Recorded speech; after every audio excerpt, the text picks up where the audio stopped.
Hi all. So இன்றைக்கி வந்து நான் கோவத்தை பற்றி பேசுகிறேன். ஸோ கோவம், நானே ஒரு கோவமான ஆள் தான். சின்ன வயசுலேருந்தே எல்லாத்துக்குமே ரொம்ப கோவப்படுவேன். ரிமோட்டு கையில் ஏதாச்சும் நடக்கும்போது கையில் ரிமோட் இருந்துச்சுன்னா போட்டு உடச்சிருவேன். இது வரைக்குமே எனக்கு தெரிஞ்ச ஒரு 20 ரிமோட்டுக்கிட்ட உடச்சிருப்பேன். ஸோ ஒரு தாட்டி இந்த லேப்டாப்புக்கு கீபோர்டு தனியாக வாங்கியிருந்தேன். சரி, அந்த லேப்டாப்பில் யூஸ் பண்ணால் கீபோர்டு வீணாக போய்டும்னு சொன்னாங்களேன்ட்டு வாங்கியிருந்தேன். அதுவே ரூ. 250 என்னமோ. அதுவே ஒரு தாட்டி கோவத்தில் போட்டு உடச்சிட்டேன். ஸோ இதை மாதிரியான ஆள் தான். ஏன் கோவம் வருது அதெல்லாம் எனக்கு சரியாக தெரில. என்னை சுற்றி இருக்கவங்க என்ன சொல்லுவாங்கன்னா, நான் வந்து சின்ன வயசில் வந்து WWE பார்ப்பேன். ஸோ அதனால தான் நீ வந்து கோவப்படுற அப்புடின்னு. ஏன்னா சின்ன வயசுலேருந்தே பார்ப்பேன். அது வந்து என்னை இன்ஃப்ளூயன்ஸ் பண்ணிச்சா என்னான்னு தெரில. ஸோ அந்த மாதிரி ஒரு இது. கோவத்தினால நல்லதுன்னு நடந்துச்சுன்னு பார்த்தா எதுவும் இல்லை. காசு தான் வேஸ்ட்டு. நிறையா ரிமோட் உடச்சிருக்கேன். அந்த கீபோர்டெல்லாம் உடச்சி பார்த்தா காசு தான் போயிருக்கு. அந்த டென்ஷனே வந்து அந்த நாள் ஃபுல்லாக இருக்கும். ஏன்னா வீட்டில் கோவப்பட்டா அவங்கள தான் ஃபேஸ் பண்ணி ஆகணும். ஸோ அவங்க முன்னாடி கோவமாக இருக்கிறது, அவங்கள்ட்ட பேச மாட்டோம் 2-3 நாளைக்கு. ஸோ அது மாதிரி தான் போயிட்டுருக்கும். அதனால் நம்ம மைண்டும் இதாகும். ஒரு மாதிரி பீஸ்ஃபுல்லாக இருக்க முடியாது.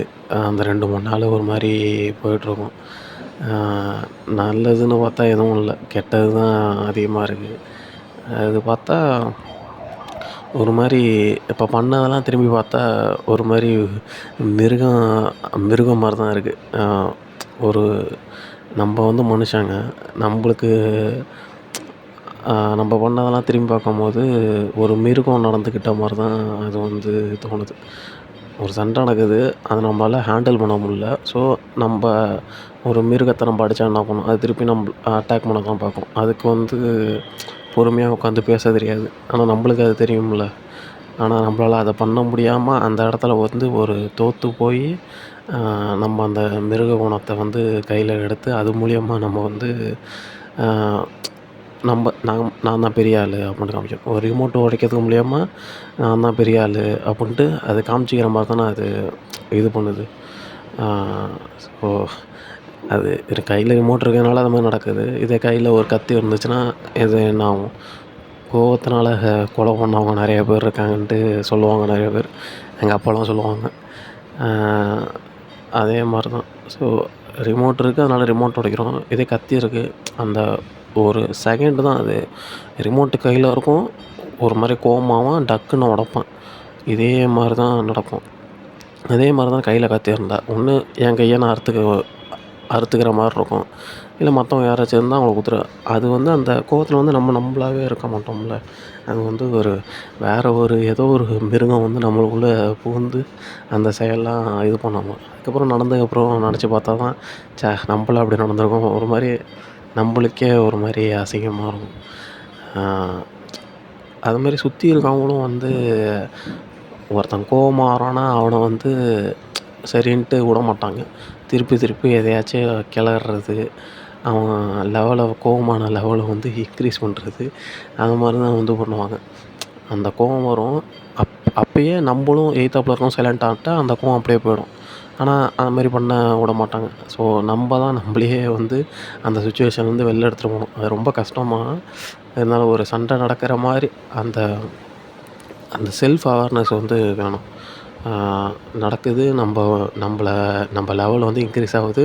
ஸோ நம்ம வந்து அந்த இடத்துலேருந்து வெளில போயிடுவோம் அப்படிங்கிற ஒரு செல்ஃப் அவேர்னஸ் வந்து நம்மளுக்கு வேணும். அது வர்றது வந்து கொஞ்சம் கஷ்டம்தான். அது மெடிடேஷன் பண்ணி இது பண்ணி அதெல்லாம் பண்ணி தான் வரும்னு நினைக்கிறேன். ஸோ எனக்கு வந்து ஒரு இது வந்து யூஸ் ஆணுச்சு. அது வந்து ஒரு யூடியூப் வீடியோவில் பார்த்தேன். அது வந்து இப்போ வந்து ஒரு சண்டை நடக்குது, நீங்கள் கோவப்பட்டீங்க. ஒரு 10 நிமிஷமோ இல்லை 1 மணி நேரமோ கழித்து அதை பற்றி வந்து ஒரு 5 சென்டென்ஸு உங்கள் செல்லுலேயோ இல்லை வந்து ஒரு நோட்லேயோ எழுதலாம். இந்த மாதிரி எக்ஸாம்பிளுக்கு இதை மாதிரி இது மாரி ஒன்று நடந்துச்சு. எங்கள் அம்மா வந்து என்னை திட்டினாங்க. ஸோ என் மேலே தப்பு இல்லை, இருந்தாலும் என்னை திட்டினாங்க. எனக்கு வந்து கோவம் வந்துருச்சு. அதை மாரி எழுதலாம். வேறு எதுவும் இல்லை. சும்மா அதை வந்து ஒரு டாக்குமெண்ட் பண்ணுற மாரி அதை வந்து எழுதலாம். இது வந்து மகாத்ரியா அப்புடின்ட்டு ஒரு சேனல் இருக்குது. தமிழ்லேயும் இருக்குது, இங்கிலீஷ்லேயும் இருக்குது. ஸோ அவர் ஒரு வீடியோவில் சொல்லியிருந்தார். அதை பார்த்து தான் நான் வந்து இது பண்ணேன். நானும் ட்ரை பண்ணி பார்த்தேன். எனக்கு ஓரளவுக்கு முன்னாடி கம்பேர் பண்ணும்போது இப்போ எனக்கு ஓரளவுக்கு தெரியுது. கோவம் வந்துச்சுன்னா அந்த இடத்த விட்டு போக தெரியுது. ஓரளவுக்கு அவேர்னஸ்ஸாக இருக்கேன். ஸோ நானும் முன்னாடி மாரி ரிமோட்டை உடச்சே எனக்கு தெரிஞ்சு ரொம்ப வருஷம் ஆகுது. ஒரு 2 வருஷம் இருக்கும் கடைசியாக உடச்சி.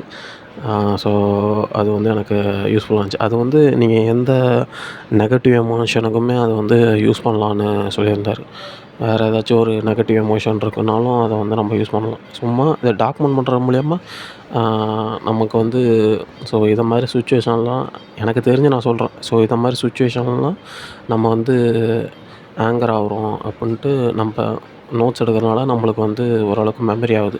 ஸோ இதை மாதிரி நடந்தால் நம்ம கோவப்படக்கூடாது அப்புடின்ட்டு நமக்கே ஒரு செல்ஃப் அவேர்னஸ் தருது. ஸோ எப்பப்போலாம் கோவப்படுறீங்களோ அப்போல்லாம் அதை மாதிரி செல்லில் இல்லை வந்து நோட் புக்கில் எழுதி வைங்க. ஒரு 5 சென்டென்ஸ் எழுதுங்க. எதுக்காக கோவப்பட்டீங்க, அதுக்காக இதை மாதிரி நடந்துச்சு, அதை மாதிரி சும்மா ஒரு 5 சென்டென்ஸு. இந்த மாதிரி எங்கள் அம்மா திட்டினாங்க, அதனால் எனக்கு கோவம் வந்துச்சு. அது மாதிரி ஒரு 5 சென்டென்ஸ் எழுதி பாருங்கள். ஸோ எனக்கு யூஸ் ஆனுச்சு, உங்களுக்கும் யூஸ் ஆகும்னு நம்புகிறேன். தேங்க்யூ. வேறு ஒரு வீடியோவில் சந்திப்போம். பாய்.